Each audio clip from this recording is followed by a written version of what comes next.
Pengertian kas. Kas merupakan salah satu bagian dari aktiva yang memiliki sifat paling lancar dan paling mudah berpindah dalam satu transaksi.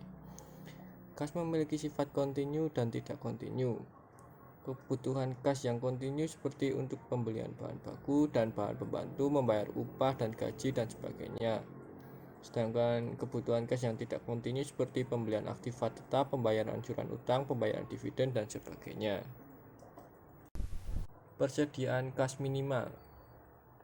Persediaan kas minimal biasanya besarnya kas yang cukup baik dan aman menurut H.G. Goodman Lianto 1998 adalah antara 5% sampai dengan 10% dari aktiva lancar yang ada. Jumlah kas yang kurang dari 5% aktiva lancar akan menyulitkan operasi perusahaan. Model manajemen kas ada dua, yaitu Baumol memberikan formula untuk menentukan jumlah kas yang optimal dengan EOG, yaitu C sama dengan akar kuadrat 2 kali F kali T per K. Sedangkan rumus model Miller dan Orr untuk menentukan jumlah saldo kas yang optimal adalah Y sama dengan dalam kurung sigma T mol kuadrat per 4I pangkat sepertiga. Anggaran kas. Anggaran kas merupakan skedul yang menyajikan perkiraan aliran masuk dan kas keluar suatu perusahaan selama periode tertentu pada waktu yang akan datang. Perencanaan aliran kas masuk dan keluar akan menunjukkan yang pertama, kebutuhan untuk membiayai kekurangan kas yang mungkin terjadi. Yang kedua, kebutuhan terhadap perencanaan investasi atas kelebihan uang pada penggunaan yang mendatangkan keuntungan. Tujuan anggaran kas. Yang pertama, membuat taksiran posisi kas pada setiap akhir periode dari kegiatan operasi perusahaan, baik periode bulanan maupun tahunan. Yang kedua, mengetahui adanya kelebihan atau kekurangan kas yang terjadi pada periode tertentu. Yang ketiga, merencanakan besarnya kas untuk menutup kekurangan yang terjadi. Yang keempat, menentukan besarnya kas untuk pembayaran dan kelebihan kas yang dapat digunakan untuk melakukan investasi. Yang kelima, mengetahui waktu kapan suatu pinjaman atau kewajiban lainnya harus dibayar. Penyusunan anggaran kas. Penyusunan anggaran kas akan memberikan gambaran kepada kita tentang sumber-sumber penerimaan kas, pos-pos pengeluaran kas saat terjadinya kelebihan atau kekurangan kas, dan saat bayaran pinjaman dan atau bunga pinjamannya. Untuk penyusunan anggaran kas ini dilakukan mengenai beberapa tahap, yaitu 1. Menyusun rencana penerimaan dan pengeluaran dari operasi perusahaan atau dalam kurung transaksi operasi. Rencana penerimaan dapat berasal dari penjualan tunai, penerimaan piutang jika penjualan dilakukan secara kredit, pendapatan bunga, pendapatan sewa, dan pendapatan lain yang kemungkinan diperoleh perusahaan. Sedangkan rencana pengeluaran meliputi pembelian tunai, bayaran utang, bayaran gaji, bayaran bunga, dan bayaran biaya lain-lainnya. Dengan rencana penerimaan dan pengeluaran ini dapat diketahui pula adanya defisit atau surplus yang terjadi. Yang kedua yaitu menyusun rencana transaksi finansial. Menyusun rencana transaksi finansial yaitu transaksi yang berhubungan dengan rencana kebutuhan dana yang diperoleh dari pinjaman untuk menutup defisit yang terjadi, beserta rencana pembayaran pinjaman tersebut beserta bunganya. Yang ketiga yaitu menyusun anggaran kas final, yaitu meliputi transaksi operasi dan transaksi finansial. Di sini terlihat anggaran kas secara keseluruhan dari rencana penerimaan dan pengeluaran kas. Manajemen keuangan internasional. Pengertian manajemen keuangan internasional. Perdagangan internasional sudah menjadi bagian penting dari sebagian besar perusahaan di berbagai negara. Dengan adanya perdagangan internasional ini, maka akan timbul perusahaan multinasional atau multinational company atau MNC, yaitu perusahaan dengan investasi dan penjualannya berlangsung di dua negara atau lebih. Sebagai akibat keterlibatan pada perdagangan internasional yang berubah dengan cepat, maka manajer keuangan harus dengan cepat pula mengikuti perubahan nilai tukar mata uang, struktur ekonomi, politik, dan lain-lain. Teori perdagangan internasional. Ada 3 teori mengenai keberadaan perdagangan internasional, yaitu 1. Teori keunggulan komparatif, 2. Teori ketidaksempurnaan pasar, dan ketiga siklus produk. Yuliati dan Prasetyo 1998-6. Teori keunggulan komparatif. Teori ini dikemukakan oleh mazhab klasik yang menyatakan bahwa setiap negara akan memfokuskan aktivitasnya pada objek, di mana negara tersebut memiliki keunggulan komparatif dibanding negara lain dalam menghasilkan objek tersebut. Yang kedua, teori ketidaksempurnaan pasar. Teori ini menyatakan bahwa terdapat satu kondisi ketidaksempurnaan pasar, di mana faktor-faktor produksi sulit berpindah dari satu tempat ke tempat yang lain atau immobile karena terdapat batasan dan biaya-biaya. Yang ketiga yaitu teori siklus perkembangan produk. Teori ini secara garis besar berpendapat bahwa pendirian suatu perusahaan berawal dari negara asalnya, kemudian tumbuh dan berkembang sesuai dengan peluang yang ada, sampai ke negara lain melalui penanaman modal asing maupun usaha patungan atau joint venture. Selain ketiga teori tersebut, ada beberapa alasan yang mendorong perusahaan melakukan perdagangan internasional, yaitu 1. Memperluas pasar untuk mencari sumber-sumber permintaan baru. Yang 2. Perolehan keuntungan yang lebih besar daripada hanya di pasar lokal. Yang ketiga, mengoptimalkan skala ekonomi operasi untuk meningkatkan efisiensi. 4. Memanfaatkan faktor produksi yang lebih murah. Yang 5. Ada pembatasan perdagangan dari pemerintah negara asal. 6. Penyebaran resiko. 7. Karena adanya perubahan kurs. Yang ke-8. Mencari kestabilan iklim politik. Peranan manajemen keuangan internasional. Keberadaan manajemen keuangan internasional di sini sangat penting karena dalam kegiatannya membantu manajer keuangan memutuskan bagaimana pengaruh kejadian-kejadian internasional terhadap perusahaan dan langkah apa yang dapat diambil untuk memanfaatkan perkembangan positif dan menghindari dampak negatif.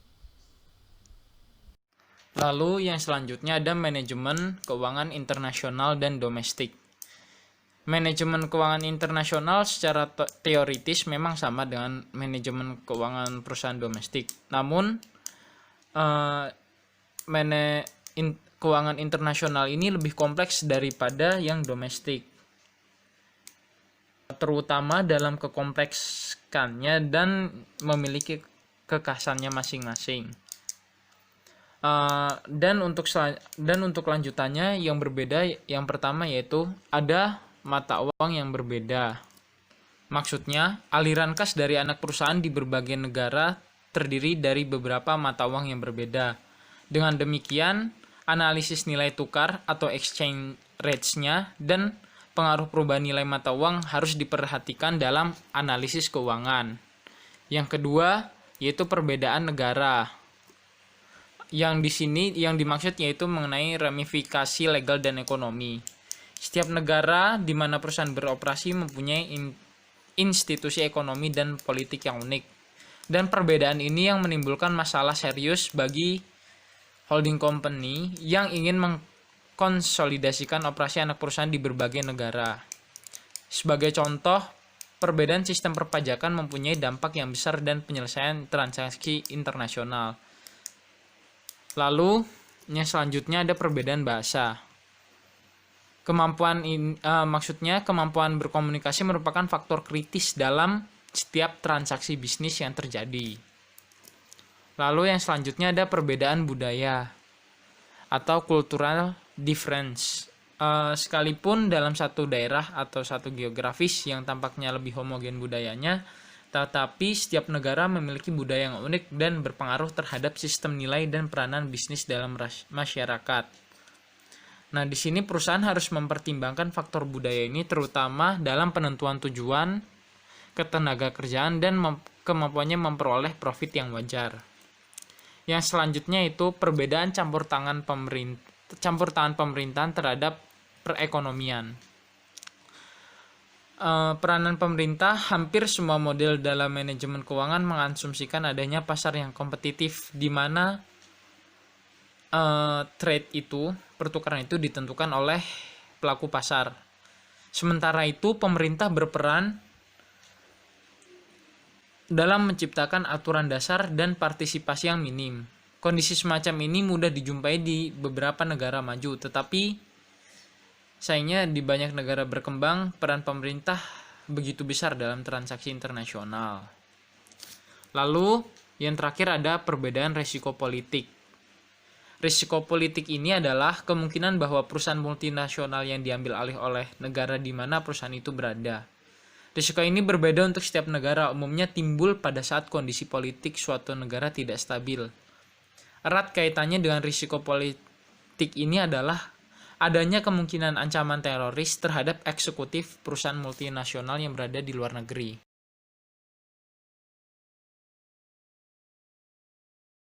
Selanjutnya ada pasar valuta asing. Di sini pelakunya yang pertama yaitu ada dealer yang berfungsi sebagai pihak yang membuat pasar bergairah di pasar uang. Lalu ada perusahaan atau perorangan.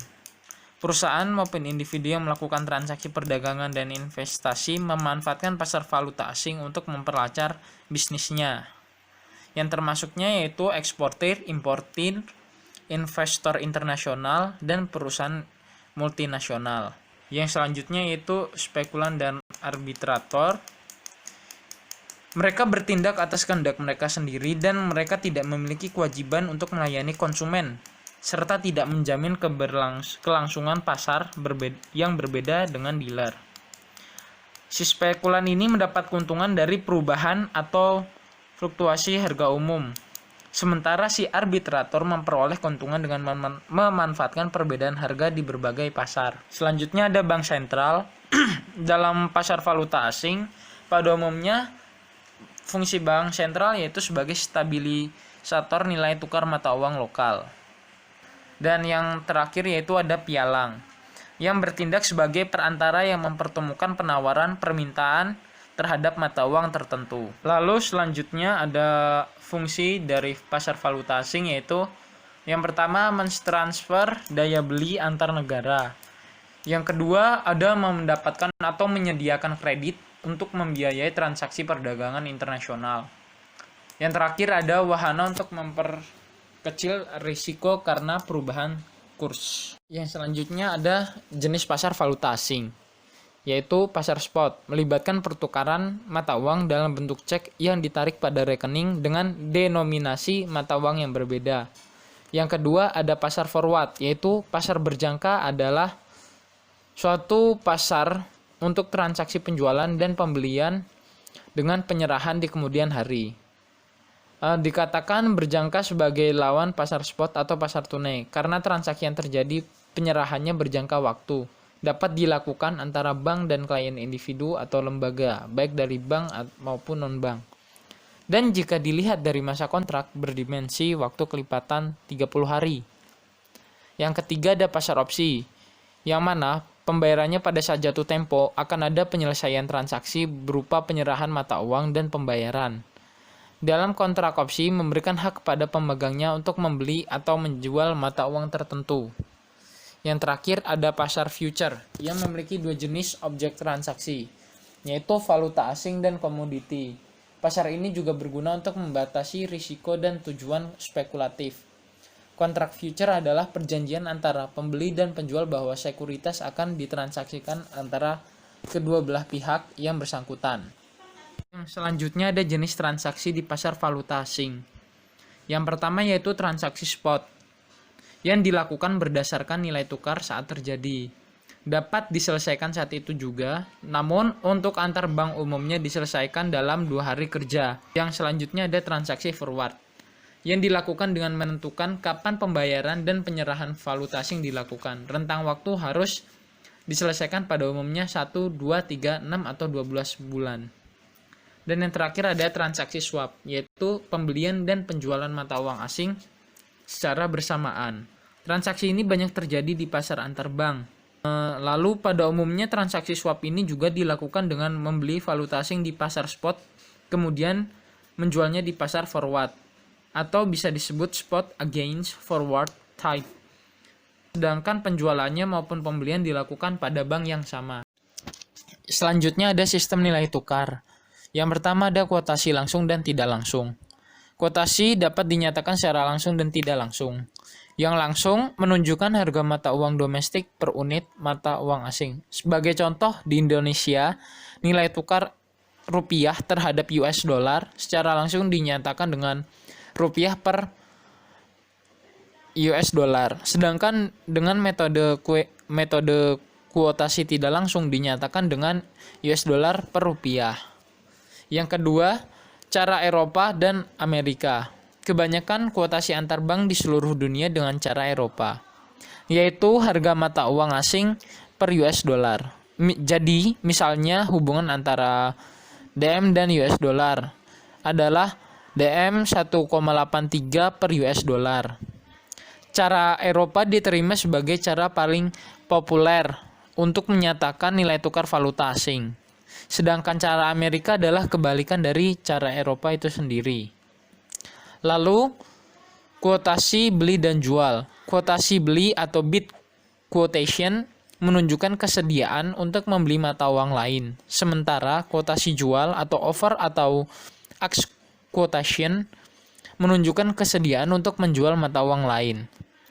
Kedua pengertian tersebut ditinjau dari sisi pedagang mata uang asing. Misalnya, seorang investor ingin membeli US dollar pada DM 1,8215 dan secara bersamaan menawarkan untuk menjual DM tersebut.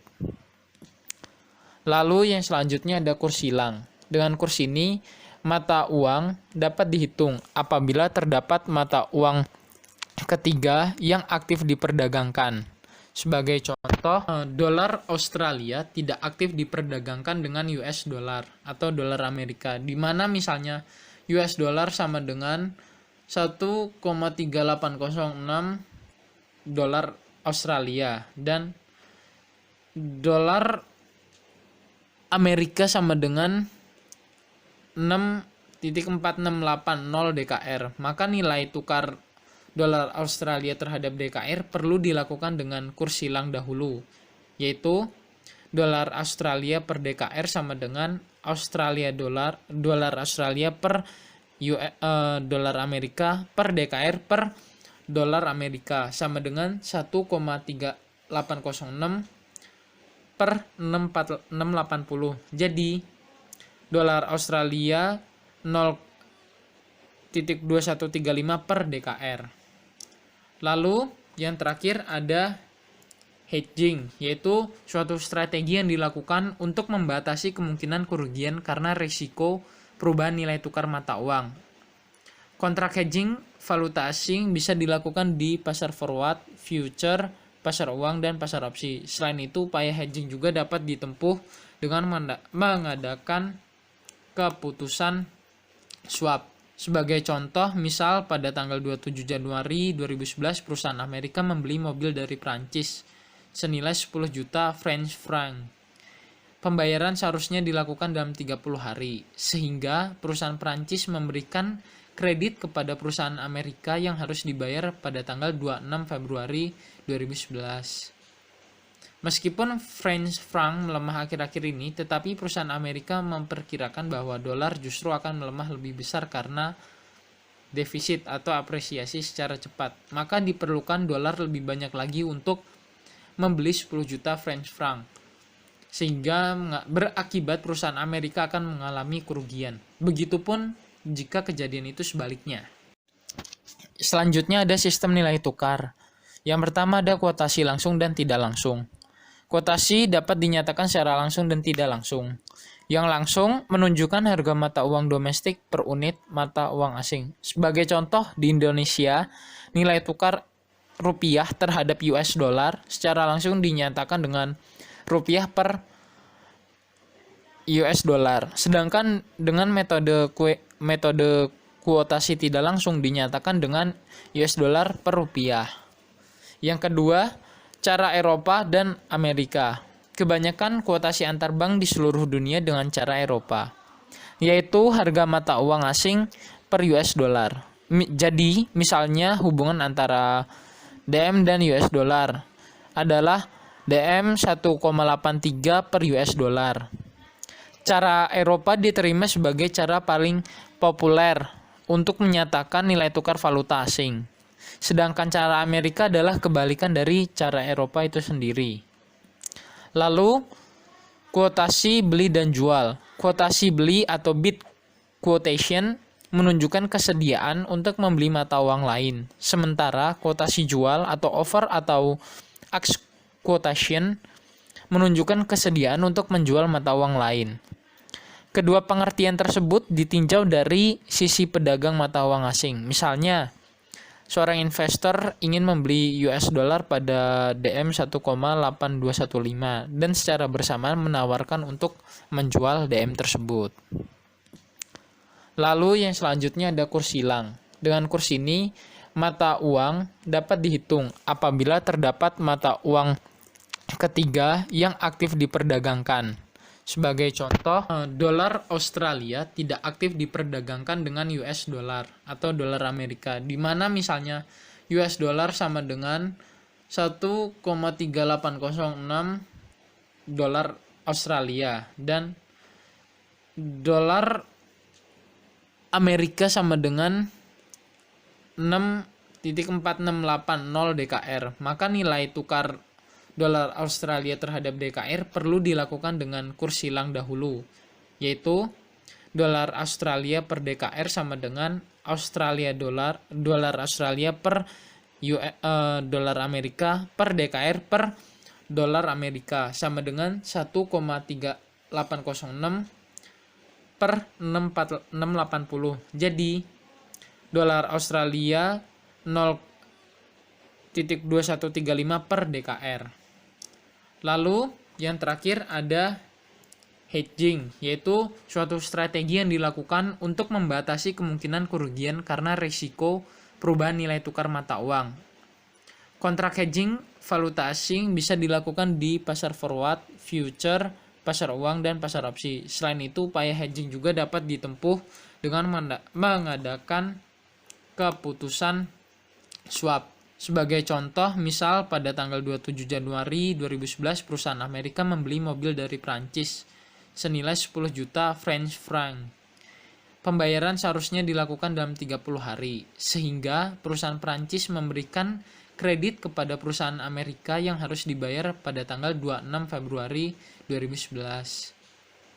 Meskipun French franc melemah akhir-akhir ini, tetapi perusahaan Amerika memperkirakan bahwa dolar justru akan melemah lebih besar karena defisit atau apresiasi secara cepat. Maka diperlukan dolar lebih banyak lagi untuk membeli 10 juta French franc, sehingga berakibat perusahaan Amerika akan mengalami kerugian. Begitupun jika kejadian itu sebaliknya.